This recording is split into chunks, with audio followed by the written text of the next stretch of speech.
Hi everybody, welcome to my first of 6 videos about this camera, the Pentax K-3 II. The K-3 II is Pentax's current, as of this video's filming, flagship DSLR body. It is a digital SLR. It has a multi-mode meter, shutter speeds ranging from 30 seconds to 1/8,000th of a second. The viewfinder has a magnification of 0.95x, meaning that what you see in the viewfinder is 95% of the size that it will be on the image sensor. It also offers 100% frame coverage, meaning that what you see in the viewfinder is what will be on the image sensor. So let's imagine that what we're looking at here right now in this video, this scene that we're looking at here, is what you're looking at through the viewfinder of your camera. What you see in this video is what will appear on the sensor of your camera. It's 100% frame coverage. The K-3 II has interchangeable focusing screens. The standard one includes the basic framing brackets, and what we'll do is in the second video we're going to look through the viewfinder of the K-3 II, and you'll get to see what that looks like, that focusing screen. The flash sync on this camera is 1/180th of a second.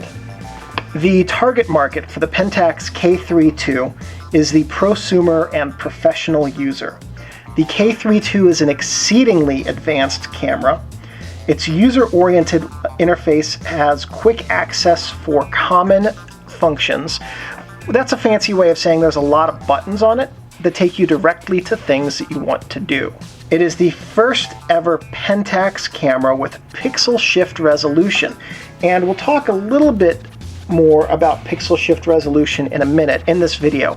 But basically what it does is it moves the sensor around so you get a better quality image. It's not suited for all situations, but that's okay because no setting on a camera is suited for all situations. Pixel shift resolution is another tool that you can add to your photographic repertoire to improve an aspect of your photography or to change it in a way. It has serious drawbacks in some situations, but for the situations where it's well suited, it's fantastic. The K-3 II has up to 4 stops of shake reduction in the camera, and what it does is it physically moves the sensor around as your hands shake slightly to make sure that an image stays properly in focus. And 4 stops, it basically means, let's say that you're using a telephoto lens and you have a 1/500th of a second shutter speed.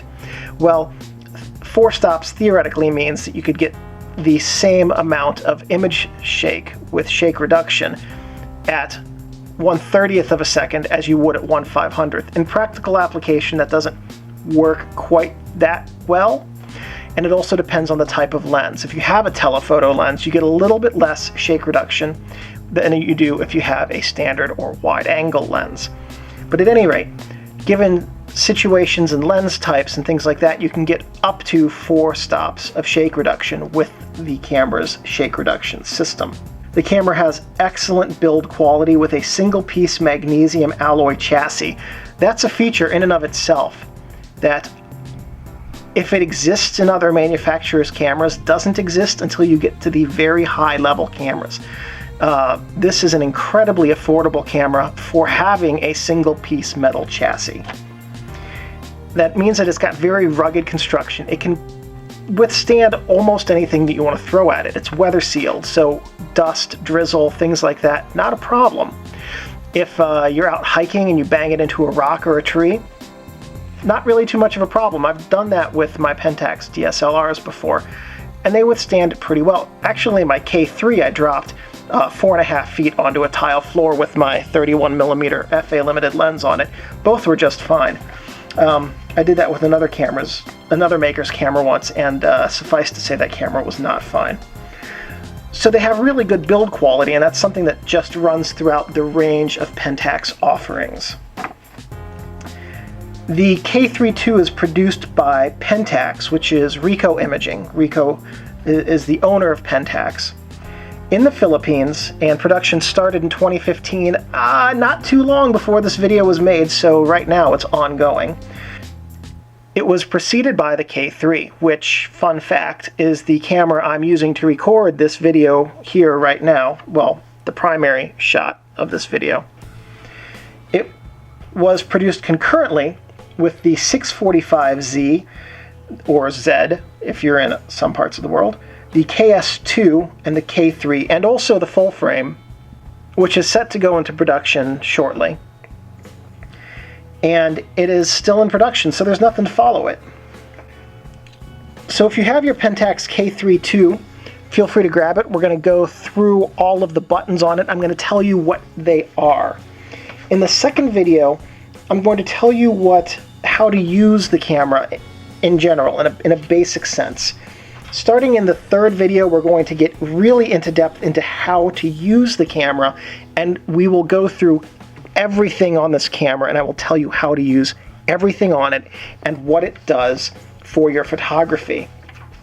The fourth video, we will look at the entire menu system that you access on the LCD screen. We'll go through every single tab on the menu system, which there are 14 of, and I'll tell you what every item in the menu system does. The fifth video, we'll look at movies, how to record them, and I'll share some sample movies. And then in the sixth and final video, we're going to take a look at the GPS on this camera and talk about how the GPS works, what you're going to do with it, and I'll take some screen captures of photos I've taken with the GPS on, and I'll show you how to find your geotag information in your photos that you take with this camera with the GPS on. We'll also talk about the Astro Tracker function, which is really, really exciting stuff, and it's pretty fantastic that they built it into this camera instead of having an add-on component, so it's really, really nifty. Okay, so let's take a look at all of the things that are on this camera, and let's talk about what they are. Over here on the sides, we're going to start with these. These are the strap lugs, and these are what your camera strap connects to, and all you have to do when you get your camera is hold your little split ring like this, feed the strap through the leather bits, and this is a great demonstration. Feed your strap through the leather bits like that, and adjust your strap. And the leather bits just help protect your camera and the strap from getting damaged as they rub against each other. This is the mode dial right here, and these are all of your different shooting modes. Green meaning green mode, just go. P is program, so that the camera picks everything for you. SV is sensitivity value, and what that means is that you set the sensitivity and then the camera picks the rest of it, shutter speed and aperture.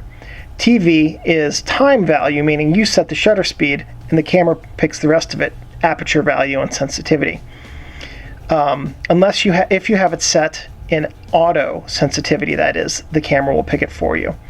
In all of the rest of these, TV, AV, TAV, and M and B and X, if you manually set your ISO, your camera will be beholden to that. But if you have it set to auto, your camera will pick the best ISO.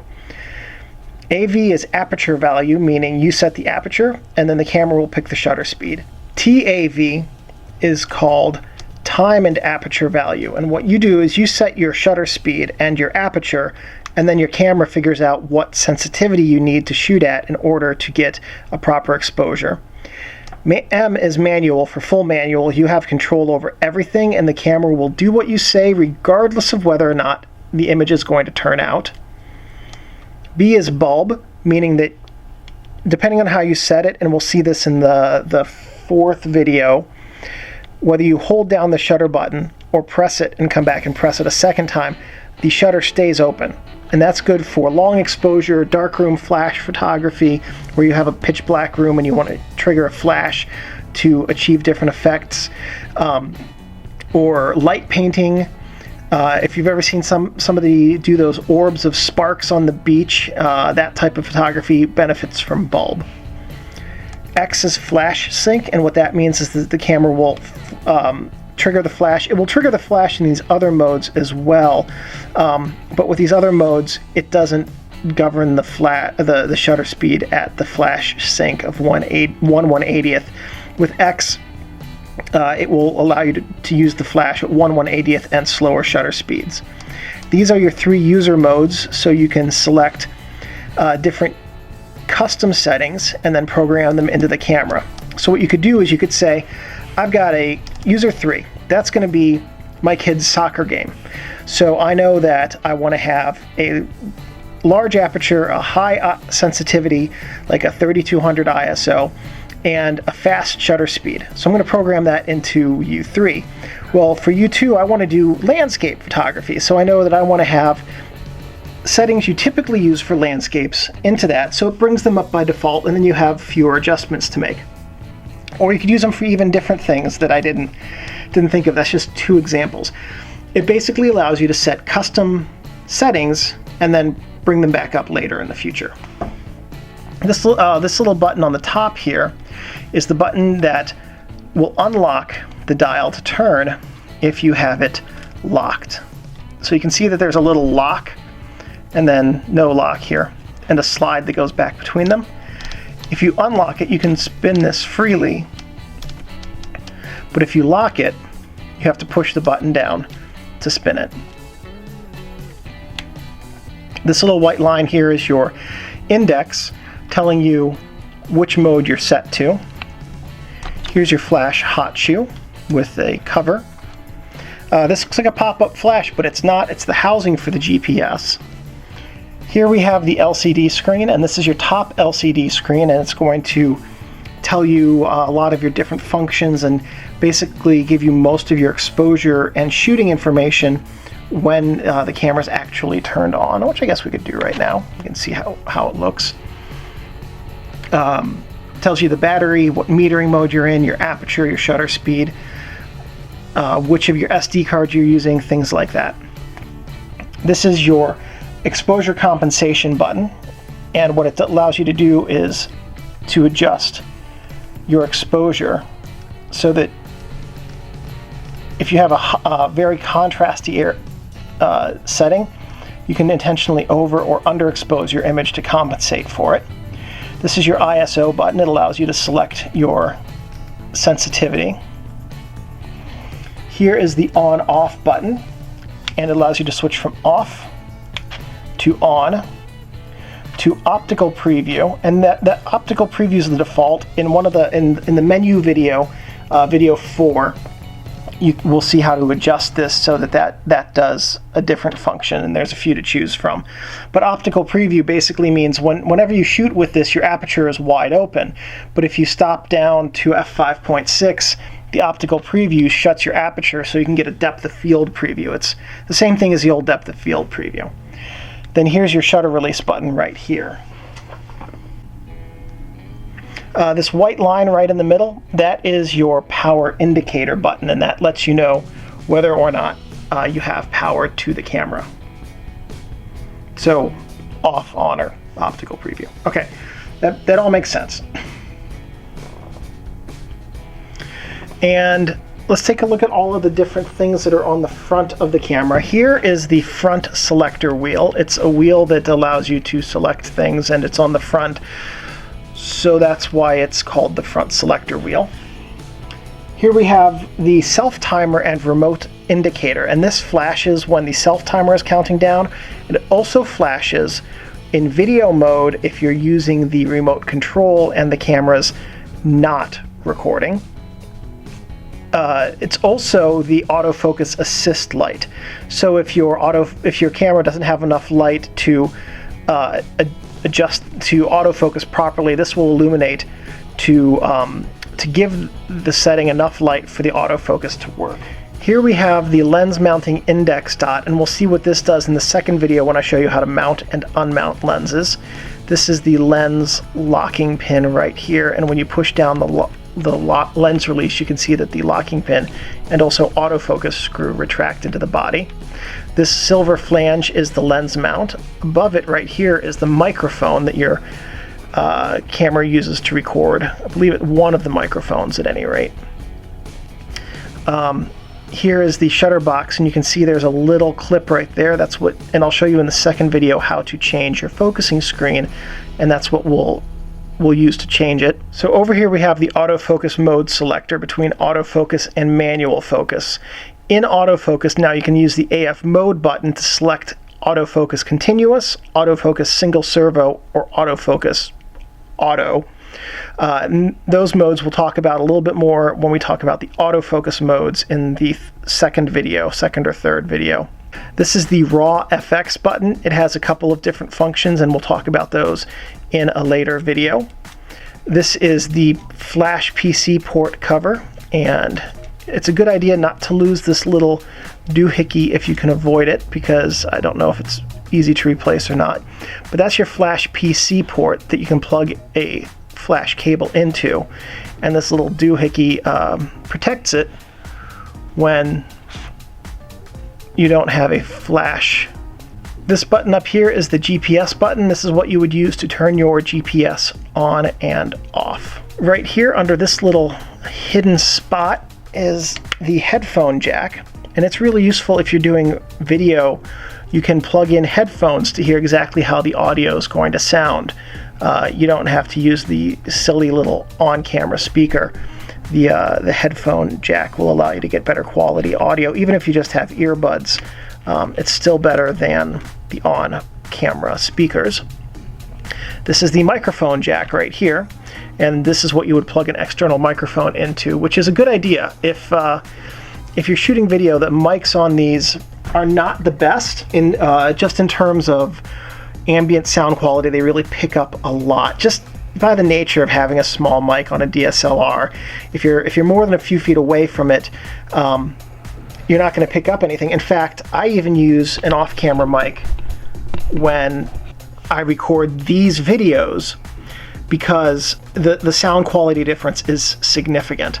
So if you're going to do videography with these, using an external mic is something I strongly recommend.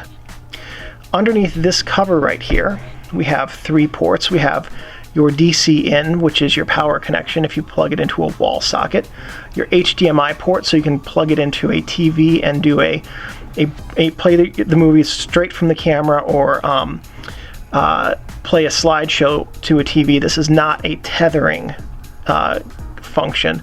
Here we have your Type 3 USB port, and that's pretty darn quick, and that's a really good way to transfer data if you don't want to swap your SD cards out of your camera. So if we go over to this side here, we have this little port on the bottom, and this port is for a corded remote control. So there are 2 types of remote controls you could get. You can get the corded type, or you can get an infrared or IR type. And I prefer the IR types because there's no cord, less to carry. They're about $2 a piece, $3 a piece on eBay if you get the generic version.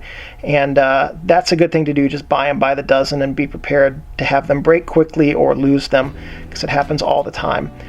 And this larger port on the side above it is where your SD cards are going to go. This is SD card port 2, and this is SD card port 1. And it's important to know which one is which, because the camera will only record video to SD card port 1. It's always disconcerting to know that you have an SD card in and then have your camera tell you can't record video, and then freak out for a second thinking it's broken, but it's not. Anyway, so here is the camera's back, and I'll turn it on here so you can see the screen. Up here we have the play button, and this is the button that you're going to use to access your play menu, which will allow you to see photos that you've taken, videos that you've taken with the camera. You can tell what other video I was working on today. Okay. When you're in the play menu, this is the delete button, and you can delete your RAW plus JPEG, your RAW, or just your JPEG, or cancel. I don't actually want to delete that because I don't know which of these I'm going to need. When you leave the play menu, this is your metering mode button, and allows you to switch between your metering modes. Here's your viewfinder eyepiece, and we'll take the cover off here quickly.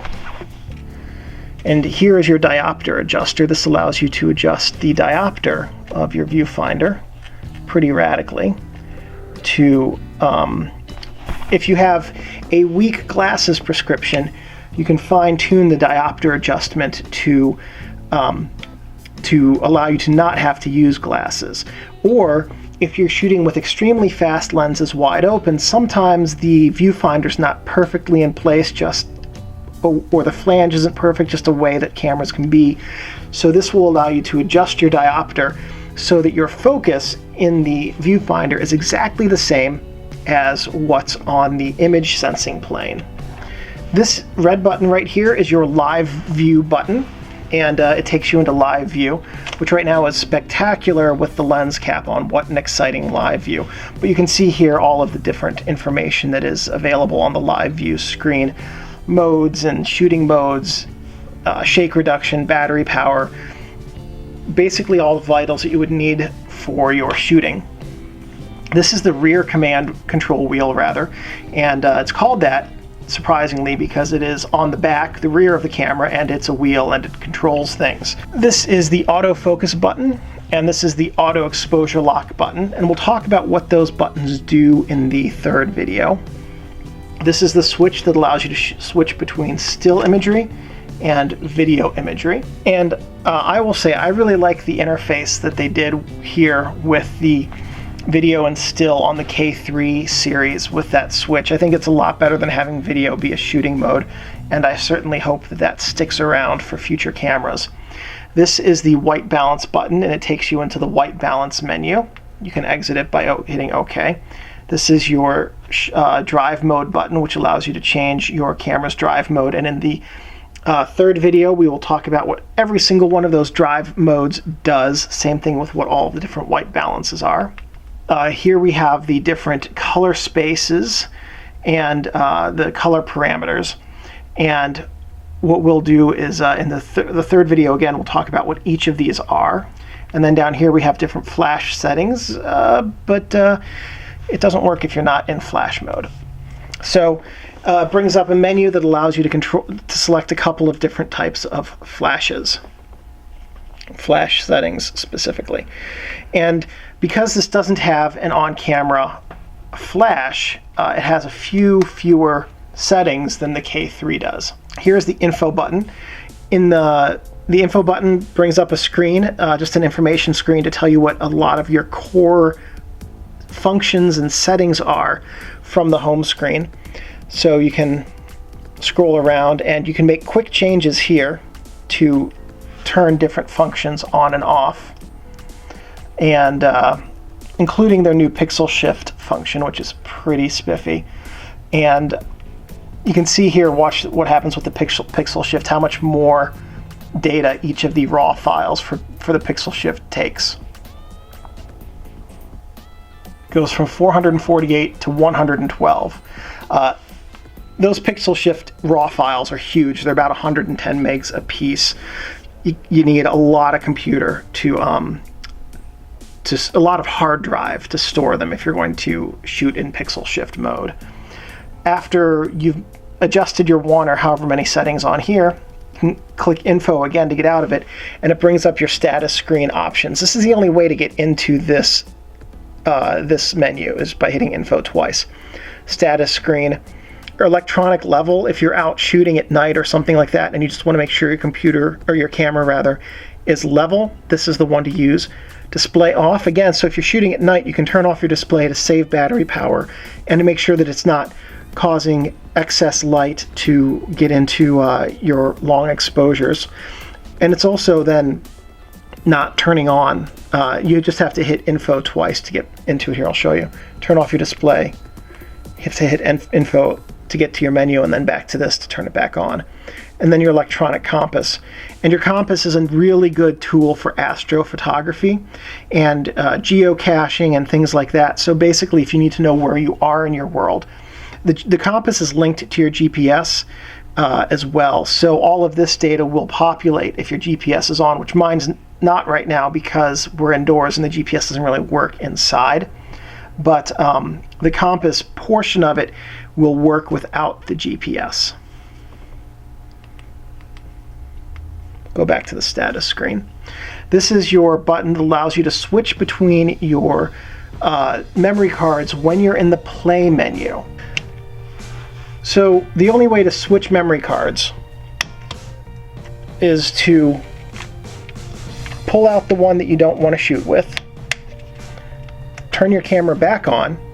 Now it's going to select your other memory card. Turn your camera back off, put the memory card back in, and now it's going to open up onto the memory card we just had. So now I've switched to memory card 2. Kind of a pain. I wish there was a way here with the info screen to change between memory card and 1 and 2 when I'm recording without turning the camera on and off, because all this does is allow me to go between sequential memory card use, fill up 2, go to 1, fill up 1, go to 2, vice versa. Save to both at the same time, or save RAW to the first one and JPEGs to the second one. Those are the 3 options, and I don't know, that's just a little pet peeve I've had about the K3 and now the K3 too.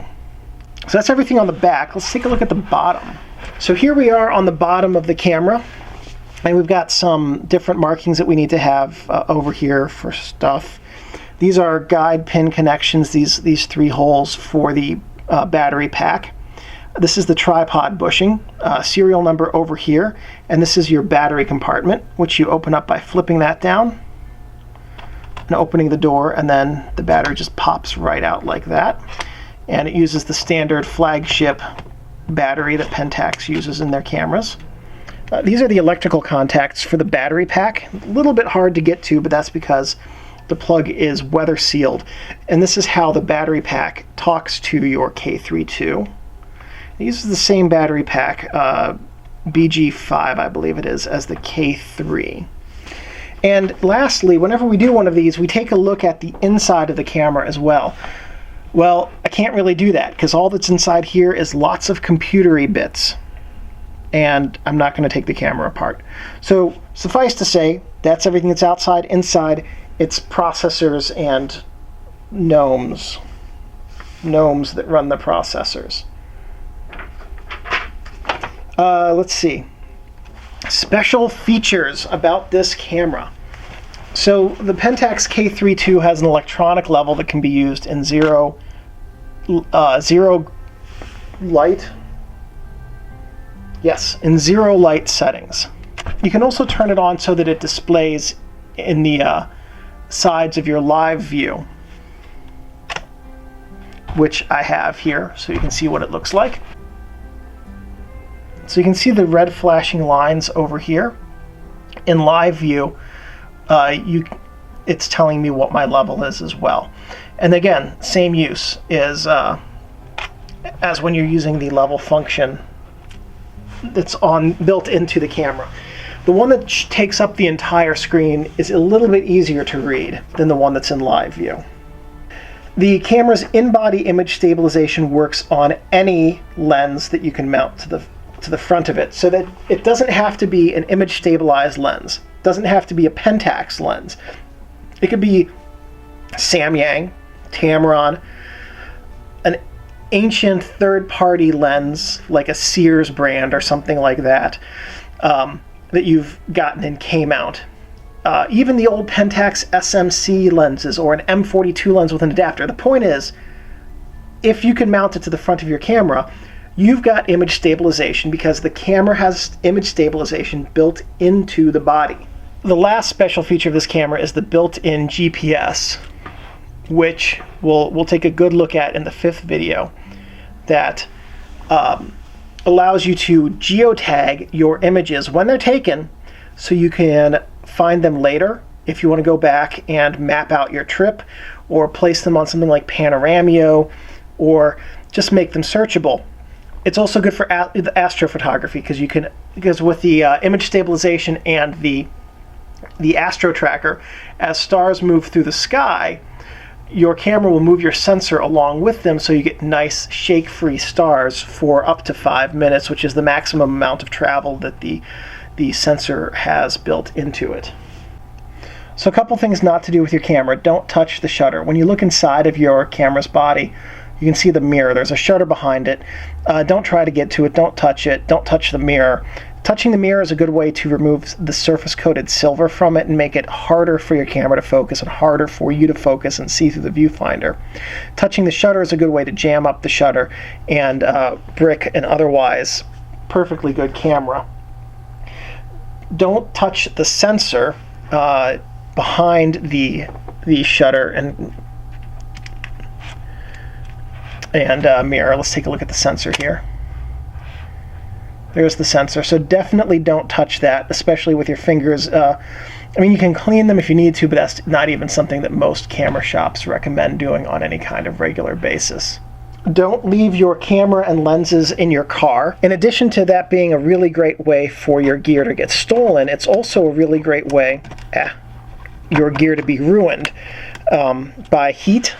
If your gear is exposed to excessive heat, then what happens is that the lubricating oils to keep the mechanisms working get really thin and get into parts of the camera where they're not supposed to be. If you leave it in the car over winter and it gets cold, then the lubricating oils will get gummy and break down and they won't work properly. Same thing with the lenses. In fact, if you've ever gotten a lens that has oil on the aperture blades, it was probably left in a car at some point.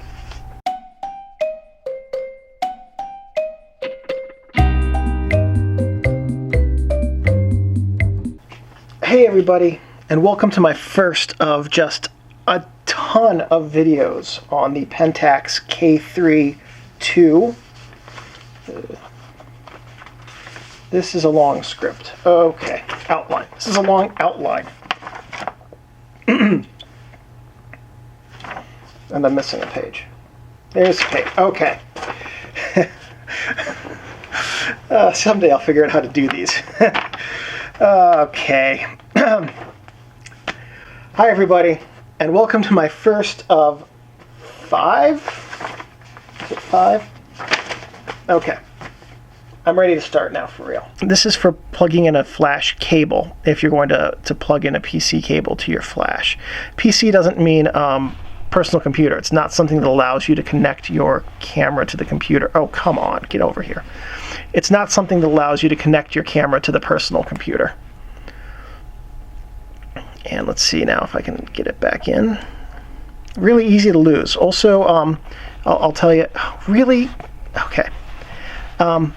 If you think it'd be a great idea to take it out and put it in your mouth to hold on to it while you do something else, they're also really easy to swallow. And, oh, come on.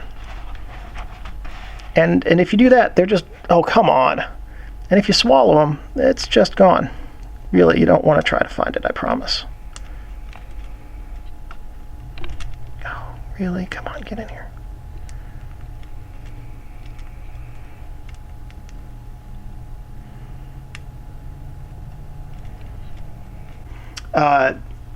You can't switch between your memory cards at any other point. You can't. The only way to switch memory cards, if you're going to be shooting right now, oops. Right now you can see that I'm going to be recording to memory card number 1 because there's a little triangle next to it. The only way to change that is to turn your camera off, eject memory card 1, close the door, wait for that orange light to flash. Did it flash? No. Okay. There we go. Now it flashed. Pop memory card 2 out and put it back in really quickly. Then actually I probably didn't even have to close that realistically. But now we'll put memory card 1 back in and it should be switched. No.